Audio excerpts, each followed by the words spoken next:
Sa loob ng 2 taon, sila ang naging kasalo natin sa tanghali. At hanggang ngayon, walang sawa nating sinusubaybayan ang bawat pagsubok, tagumpay at kanilang kwento ng inspirasyon. Kaya naman sila ang nagsilbing salamin at huwaran ng isang pamilyang Pilipino. At ang phenomenal hit show na Be Careful with My Heart, nagsilbi ring daan para maging bukang bibig ngayon ng bawat tahanan ang pangalan ng 2 sa lead stars nito, sina Jody Santa Maria at Richard Yap. Gaya ni Maya at Sir Chi, na tutok sa pag-aalaga ng kanilang lumalaking pamilya. Hindi hadlang kina Jody at Richard ang kanilang busy schedule para bigyan ng kaukulang panahon at pagmamahal ang kanilang sariling pamilya at mga mahal sa buhay.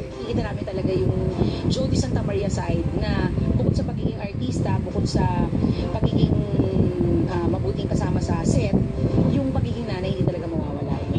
Kasi ang Maya, di ba, masyadong lahat positive. Oo, lahat may paraan. Ganon din naman si Jody Santa Maria. Nakikita ko sa anak niya. Masyado siyang hands-on. Sir Richard naman, palalaman mo talaga. Kasi yun, kahit sa ang bagay mo talagang he's a family man. Especially kay Mama Chen at saka sa mga bata. Oo, yung mga protective talaga. At saka yung mga pati mga surprises. Kung ano man, di ba? Pag ikaw ay isang debutante, di ba? Siyempre, ang mas gusto mo yung meron kang party and all. Pero siya, yung gusto ni ng anak niya ni Ashley, yun ang sinunod niya. Ibang klase, ang yaman, ang regalo. Narinig niyo?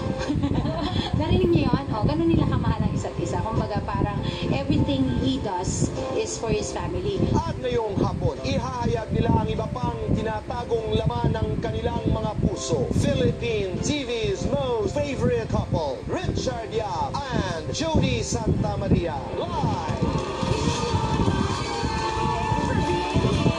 Simulan natin bukas ang distribution ng tickets.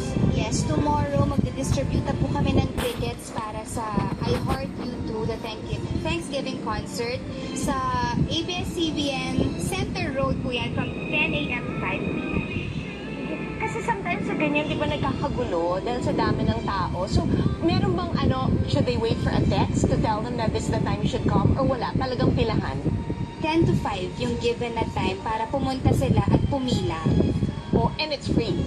Yes, the concert is free. On Friday, di ba? On Friday. On Friday in? At the Big Dome at 8 p.m. Wow. Ba't ka natatawa? Ang ganda-ganda mo ngayon, Jones. Napaproud ako sa ganda mo ngayon. Kasi parang talaga nag-blossom ka ng bongga. Salamat. Motherhood becomes her. Oo. Can I ask, ano yung car? Suswasa lang tayong lahat, di ba narinig na instead of a debut, car, which is actually more practical because kung tutuusin, halos pareho yung gagastusin. Yes. And at least itong car, pang matagalan magagamit her entire college life. Is it the one you're endorsing? Kasi may brand ka ina-endorse di ba, ng sasakyan? Yeah, pero hindi, iba yung Mas mahal? Hindi naman. It's a practical choice. Pahambol. Sabihin ko na. Oh, ikaw naman sabi. SUV or ano? No, it's a... Sabihin mo na, Benz. Oh! It's a Benz? Diba? Oh my God! It's a bench. Wow! No, but I think I agree with him Nagsusumikap tayo talaga to give the best to our kids. And di ba, wasn't she valedictorian? She was Top in the class. pilot, usually in pilot class in her high Ano school ibig sabihin years. ng pilot class? Sila yung honors class. First section. Wow. And Yeah. was she honors din sa pilot class? May time na top 1 siya. Oh, ay, Pero- deserve talaga niya yung sasakyan. Pero, That was her instead of a party or a debut, it was more practical for her na gusto niya ang car because you'll spend almost the same. this has truly changed your lives, di ba? Itong 2 taon na sinubaybayan, inangkilik, and talagang na-obsess ang mga Pinoy sa Be Careful. In what sense, Jude, sa'yo, nabago ang buhay mo in these 2 years? Marami, Chris, ay yung show nag-open ng napakaraming opportunities Super. para sa akin na hindi ko na inakala na posible pa para sa karera ko at sa buhay ko. Nagkaroon tayo ng album na hindi ko naman iniisip na mag-album mo kasi pang video ka lang ang beauty ko. Alam mo yon. Tapos ang dami pang iba. Nagkaroon ng concert, may world tour, Billboards, dami billboards, endorsements. endorsements. So, God has really been good. yes, Yes, Yung yes. all the time. Pag nakikita mo sila ni Mama Chen, ni Melody, di ba it makes you believe na even if this is your profession, it's possible to have a happy home life. Ay, oo Di ba? Kasi naman. parang solid yung pagmamahalan at yung support sa isa't isa. Yes, natutuwa ako sa kanilang dalawa kasi especially pag may mga shows, out of the country shows, talagang si Mama Chen, talagang full support kay Chenes.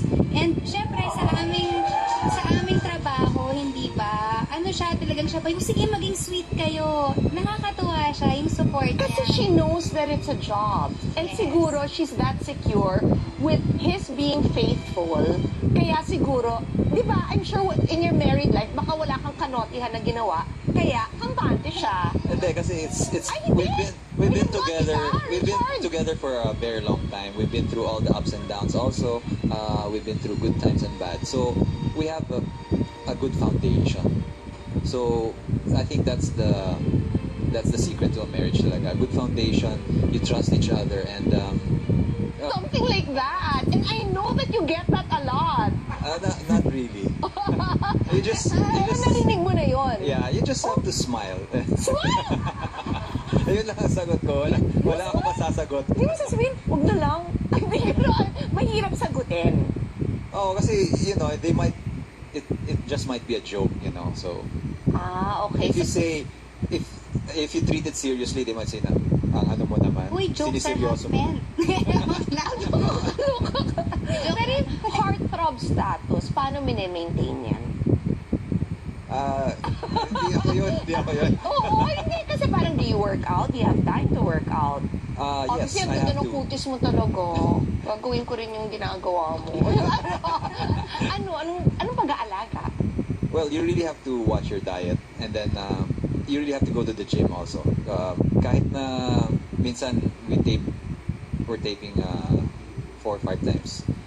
Or we have work 4 or 5 times a week, or minsan until Saturday, I make it a point na I go at least once a week if I can't go the other times. You have a healthy relationship with a dad of 30. Oh, yes. Okay kayo? Yung Oo, in-invite ko nga siya sa concert. Huh? Oo naman. Manonood daw siya. Siguro pinag-isip mo. Hindi. Maayos kami. Oo, di ba? Sa joke. Kasi di ba kailangan mong gawa ng effort na maging maayos kayo para okay yung anak. For 30. Yes. Tsaka, para lumaki ng maayos din yung sitwasyon. Para sa bata din. Nice. Yun, with how busy you are, paano mo siya natututukan? Kasi sa nakikita ko naman, tutok. Oo, kailangan lang, kasi ano yan commitment mo yan, responsibilidad at obligasyon mo sa anak mo. Hindi po pwedeng, hindi kasi busy ako Tama. So, hindi siya rason. May mga, for example, kung alam ko magiging sobrang busy ako, ine-explain ko sa anak ko na, babe, I'll be very busy next week. I hope you understand. So, I communicate with him. I tell him everything. Tapos, he understands naman. And then, I make bawi talaga. Anong last bawal? So, kasi he loves to travel. So, what we Anong do last na talaga... biyahe nyo? Kung ito sa sakyan, nag-travel sa'yo kami. biyahe. Saan ba kami huling Natuloy ba yung Disney cruise? Because you were asking me about it. Natuloy kami sa States. Oo. Oo. 2 weeks kaming nandun. So, sinuyod namin ng Disney World, ng Aww. Florida. So, enjoy naman siya. And seeing him happy makes me very happy. Yun talaga yun, di ba? But now, since you've made so many people happy, invite all of them to join you for further happiness on Friday. Yes, we'd like to invite everybody to please watch Be Careful with My Heart. I Heart You too. Be careful with My Heart. Thanksgiving anniversary, sorry. Okay lang. Kanina pa kayo kumakanta, naiintindihan ko. Yes, sa July 25 na po yan, 8 p.m. sa Araneta Coliseum. So, magkita-kita po tayo mga kapamilya. Ilan songs ka, Judes? Ano ba? Ilan ba? Ewan ko.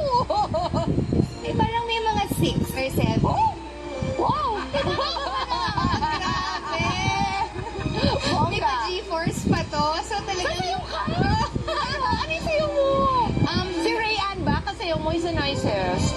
Well, Yung mga stallions kasama? merong G4C, diba? Oo. Sila. So, paano may Rihanna prod? Kaya alam niyo na kung anong suot din niya. Oh my God, talaga? So, wala lang. Para maiba lang. Diba? Minsan lang itong opportunity na to. Naman. So, bonggahin na natin. Oy, bong, flowers for you. Thank you, Chris. Meron kayo mga gustong pasalamatan? Well, we'd like to thank everybody who's still supporting us until now. It's been 2 years, and all the fans have been supporting Be Careful With My Heart, but we're still on air until maybe the end of the year. So, Wow! thank you so much. And of course, we'd like to thank ABS-CBN and all the bosses and Statement yung production. until the end of the year. And Kakaroon lang yan ng kontrata, di ba? Oo, talaga. Oo. Well, iniimbitahan din po namin ng lahat na bumili ng Be Careful With My Heart, Baby Magazine, at ng Be Careful With My Heart, The Lullaby Album. Available na po yan sa lahat ng records. Cute. O yun. And ano, good luck sa Private Benjamin too. Oh, thank you, and good Be luck good sa to Bimba. Feng Shui too also. No, okay lang. Mas importante sa akin kayo. Kaya, dumidebo talaga sa sarili. Happy birthday kay Tita Vic. Happy of Tita Mary Ann of Peña in the States. And Eric John, salute, where are you? Happy birthday, EJ! Happy birthday! Love you! Be generous to him sa birthday niya.